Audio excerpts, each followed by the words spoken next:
漫画里的男主突然有了意识，发现自己不过是别人设定好的蝼蚁。当一连串怪异的事情发生后，武则决定要打破世界屏障，找到背后那缕真相。故事还得从这位天才画家开始说起。在画家的笔下，有一个很生动的漫画世界。男主武则是个少年天才，16岁就拿了奥运射击项目金牌，少年得志，意气风发。原以为这是一个天才养成的故事，没想到画家却给了他一个悲惨的开始。幸福的家庭突然闯入一个神秘人，一夜之间，武则的家人全部惨遭毒手，无一生还者。在之后的调查中，武则成了唯一的凶手，因为警察找到了犯案凶器，这正是武则在奥运射击项目上使用的枪械，并且上面还有他本人的指纹。如此狠辣的手段遭到检察官强烈打击。老韩向法官建议要给眼前这个年轻人判处死刑。深牢大狱之中，眼看这部连载漫画就要完结，画家再次画出了转折点。因为证据不足，最后武则被无罪释放。看着昔日欢声笑语的家庭，少年天才内心悲苦万分。虽然他被无罪释放，却仍旧无法摆脱杀人的罪名。轻生的念头冒出来后，武则站在汉江大桥上，决定了结自己的生命。漫画里的结局也是画家现实生活的体现。因为长期作画没有收入，妻子带着女儿离开了他。失去家庭的男人选择用酒精来麻醉自己。此时他已经无心作画，脑海里全是妻子的责备，于是下定决心此生不再作画。打开手绘大屏，在事业和家庭的双重打击下，画家决定迅速给武则画一个结局，这才有了武则站在汉江大桥上的画面。原有设定里，男主跳下去之后，连载数年的漫画马上就可以宣告结局。然而画家精心绘出的画面和想象中出现了极大偏差。第二天再次打开手绘大屏，落水溺亡的画面竟然变成了武则自救的现场。看到这一幕，画家惊呆了，用一只手抓住栏杆，死死撑了一晚上。这是首次蝼蚁向规则发出的挑战，也是后面所有诡异剧情的开始。画家以为是昨晚喝醉画错了，但事实并非如此。不过武则的拼死求生也启示了画家对生活的希望。两个不同世界的人再次对命运发起了挑战。画家再次拿起画笔，既然武则有了求生的本能，那就给主角设定一个完美的人生。奥运冠军选手踏入商界的消息迅速传开，很快在画家的笔下，武则成了千亿富豪。一个名为 W 的组织因此而诞生。之所以成立这个特殊机构，武则是想通过这种手段查到杀害家人的凶手。也因为漫画里出现的神来之笔，现实中的画家一炮而红，名为 W 的连载漫画成了无数男女老少追更的对象。可能连画家也不知道，此时他画出来的不再是漫画里的平面人物，而是产生了自我意识的怪物。当既定的画面在自己发生改变时，不屈于规则之下的蝼蚁变得越来越强大。怪异的事情连续发生后，画家也意识到了事情的严重，于是他做了一个重大决定在漫画里杀死武则。也在第二天，画家的女儿吴妍珠接到了父亲学生打来的电话，昨晚明明在作画的老师竟然凭空消失了。等吴妍珠赶过来时，整个画室空荡荡的。小朴也提前透露了一个秘密，火爆连载的漫画老师竟然把主角给画死了。对于广大粉丝来说，简直就是一个大坑，要是发出去还不得被人喷死。接下来从画家的笔记中，吴妍珠找到了一条很重要的线索，这是一张生吞活剥的恶魔照片，照片的背后还写了一行字：잡아먹겠다。女人刚要离开房间，发现身后有人扯住了她的衣角，反过手来一碰，手掌满是鲜血。此时她被人死死拽住，那只手正是从手绘板里伸出来的。没等妍珠反应过来，就被狠狠拉进漫画世界中。再次醒来时，人已经处在一个陌生的环境里，身旁重伤的男子正是先前在漫画里被画家画死的男主武则。现实世界中，妍珠是一名外科医生，此时她还不知道男人的身份，只是本能的履行医生的职责。不过眼前的伤势根本无法就地医治，她迅速来到酒店后厨，拿到一些急救用品，并让厨师赶紧拨打求救电话。再次回到天台上，武则的伤势变得更加严重，起伏的胸膛加上断断续续的呼吸，这种症状很有可能是脏器遭到破坏导致气胸，一旦救治不及时，病患将会窒息而亡。妍珠只能凭借医学经验，把空心的圆珠笔插到武则的胸腔里。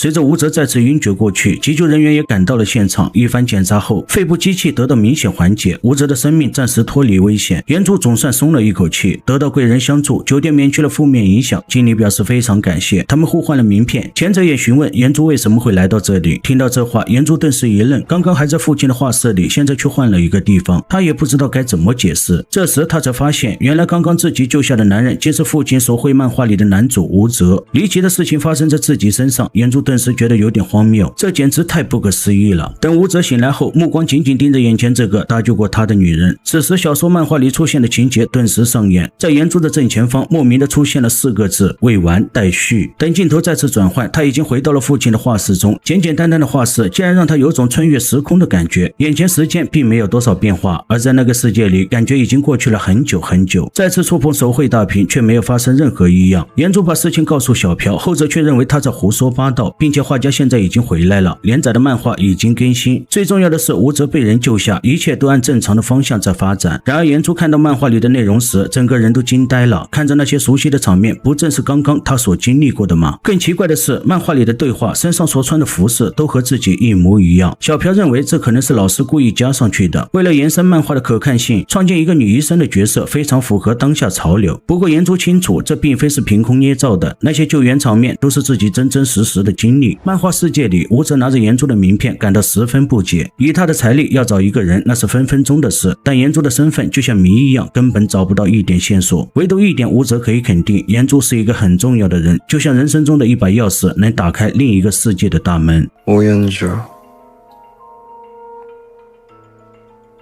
당신 지금 어디 있어？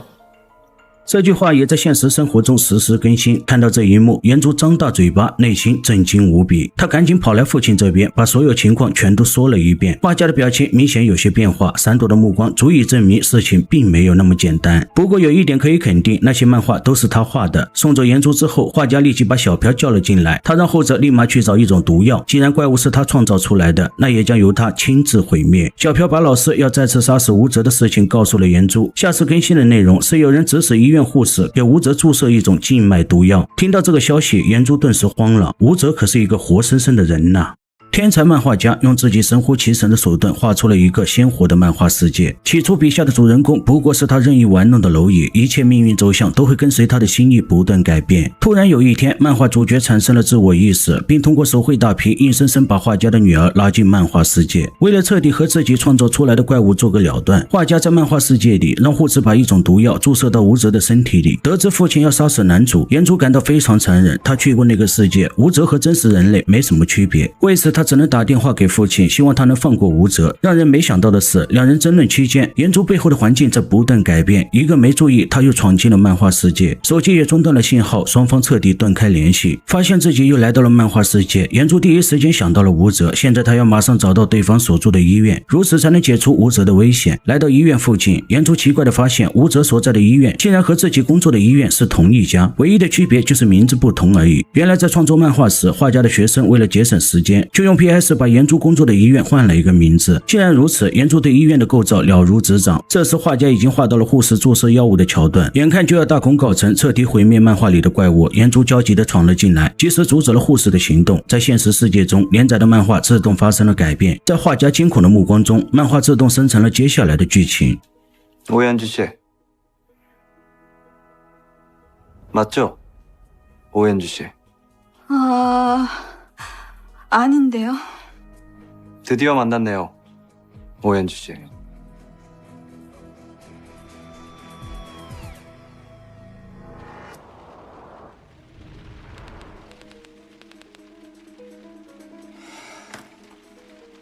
身处在漫画世界中，岩珠内心无比紧张。虽然武则见到救命恩人，内心有说不出的感觉，但岩珠却并不想过多停留。他请求武则看在救命恩人的份上，可以放他安静的离开。瞧见对方焦急的表情，武则也不强求，而是拿出一部手机送给岩珠。他希望出院后两人还能再次相见。因为之前酒店天台上的事情，岩珠还在被漫画世界里的警方追查，所以想顺利离开，他必须要避开警方的视线。逃出来后，岩珠终于松开绷紧的神经。眼下武则虽然获救，但他却不知道怎么回到现实世界中，那个未完待续的字样并没有出现，现在只能再等等，希望奇迹会再次发生。随着时间流逝，岩珠突然发现了一个大问题，他的手表以反常理的速度在加速运转，与此同时，周遭的环境也在不停变化，白天黑夜相互交替，瞬息之间，诡异的环境变化彻底结束，他从春天一下子来到了夏天，刺耳的太阳光让人极度不适应。再看看手表，时间并没有过去多久，突然一阵手机铃声把他吓了一跳，接听电话后才知道这竟是武则打来的，后者告诉他现在已经完全康复出院，岩珠应该履行当时的承诺，答应再次见面。不多时，一辆红色跑车出现眼前，岩珠怎么也想不到武则居然恢复得这么快。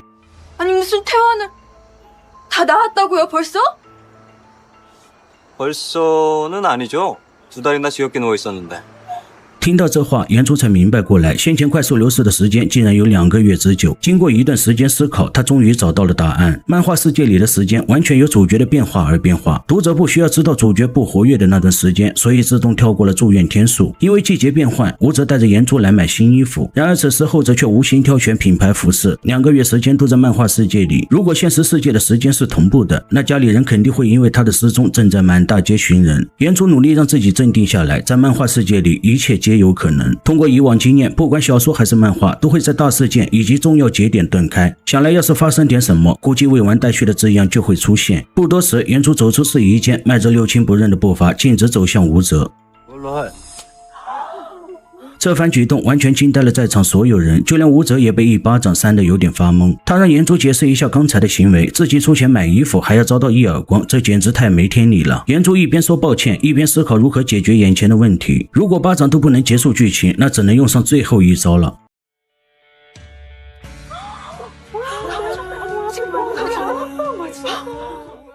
果然用粗暴的方式去解决问题，能达到意想不到的效果。就在武则还在发懵时，未完待续的字样再次出现。